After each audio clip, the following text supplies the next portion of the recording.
भगवान शंकर के पूर्ण रूप काल भैरव एक बार सुमेरु पर्वत पर बैठे हुए ब्रह्मा जी के पास जाकर देवताओं ने उनसे अविनाशी तत्व बताने का अनुरोध किया। शिव जी की माया से मोहित ब्रह्मा जी उस तत्व को न जानते हुए भी इस प्रकार कहने लगे, मैं ही इस संसार को उत्पन्न करने वाला स्वयंभू अजन्मा एकमात्र ईश्वर अनादि भक्ति ब्रह्म घोर निरंजन आत्मा हूँ। मैं ही प्रवृत्ति और निवृत्ति का मूलाधार सर्वलीन पूर्ण ब्रह्म हूँ। ब्रह्मा जी ऐसा कि पर मुनि मंडली में विद्यमान विष्णु जी ने उन्हें समझाते हुए कहा कि मेरी आज्ञा से तो तुम सृष्टि के रचयिता बने हो, मेरा अनादर करके तुम अपने प्रभुत्व की बात कैसे कर रहे हो। इस प्रकार ब्रह्मा और विष्णु अपना अपना प्रभुत्व स्थापित करने लगे और अपने पक्ष के समर्थन में शास्त्र वाक्य उद्धृत करने लगे। अंततः वेदों से पूछने का निर्णय हुआ तो स्वरूप धारण करके आए चारों वेदों ने क्रमशः अपना मत 6 इस प्रकार प्रकट किया। ऋग्वेद जिसके भीतर समस्त भूत निहित है तथा जिससे सब कुछ प्रवत होता है और जिसे परमात्मा कहा जाता है, वह एक रुद्र रूप ही है। यजुर्वेद जिसके द्वारा हम वेद भी प्रमाणित होते हैं तथा जो ईश्वर के संपूर्ण यज्ञों तथा योगों से भजन किया जाता है, सबका दृष्टा वह एक शिव ही है। सामवेद जो समस्त संसारी जनों को भरमाता है, जिससे योगी जन ढूंढते हैं और जिसकी भांति से सारा संसार प्रकाशित होता है, वे एक त्रयंबक शिव जी ही हैं। अथर्ववेद जिसकी भक्ति से साक्षात्कार होता है और जो सब या सुख दैख अतीत अनादि ब्रह्म है, वे केवल एक शंकर जी ही हैं। विष्णु ने वेदों के इस कथन को प्रताप बताते हुए नित्य शिवा से रमण करने वाले दिगंबर पीतवर्ण धूलि दूसरित प्रेमनाथ कुवेटाधारी सर्वावेष्टित वृपन वाही निःसंग शिव जी को पर ब्रह्म मानने से इनकार कर दिया।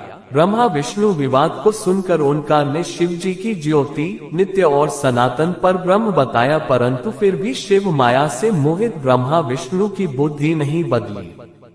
उस समय उन दोनों के मध्य आदि अंत रहित एक ऐसी विशाल ज्योति प्रकट हुई कि उससे ब्रह्मा का पंचम सिर जलने लगा। इतने में त्रिशूलधारी नील लोहित शिव वहां प्रकट हुए तो अज्ञानतावश ब्रह्मा उन्हें अपना पुत्र समझकर अपनी शरण में आने को कहने लगे।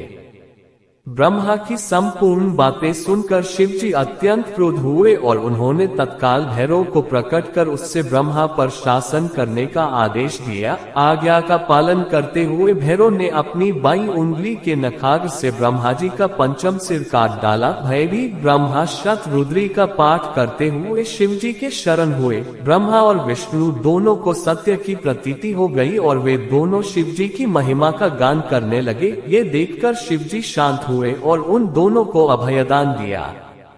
इसके उपरांत शिव जी ने उसके भीषण होने के कारण भैरव और काल को भी भयभीत करने वाला होने के कारण काल भैरव तथा भक्तों के पापों को तत्काल नष्ट करने वाला होने के कारण पाप भक्षक नाम देकर उसे काशीपुरी का अधिपति बना दिया। फिर कहा कि भैरव तुम इन ब्रह्मा विष्णु को मानते हुए ब्रह्मा के कपाल को धारण करके इसी के आश्रय से भिक्षा वृत्ति करते हुए वाराणसी में चले जाओ। वहाँ उस नगरी के प्रभाव से तुम ब्रह्म हत्या के पाप से मुक्त हो जाओगे। शिव जी की आज्ञा से भैरव जी हाथ में कपाल लेकर ज्यों ही काशी की ओर चले, ब्रह्म हत्या उनके पीछे पीछे हो चली। विष्णु जी ने उनकी स्तुति करते हुए उनसे अपने को उनकी माया से मोहित न होने का वरदान मांगा। विष्णु जी ने ब्रह्म हत्या के भैरव जी के पीछा करने की माया पूछना चाही तो ब्रह्म हत्या ने बताया कि वह तो अपने आप को पवित्र और मुक्त होने के लिए भैरव का अनुसरण कर रही है। भैरव जी जो ही काशी पहुँचे त्यों ही उनके हाथ से चिमटा और कपाल छूटकर पृथ्वी पर गिर गया और तब से उस स्थान का नाम कपाल मोचन तीर्थ पड़ गया। इस तीर्थ में जाकर सविधि पिंडदान और देव पितृ तर्पण करने से मनुष्य ब्रह्म हत्या के पाप से निवृत्त हो जाता है।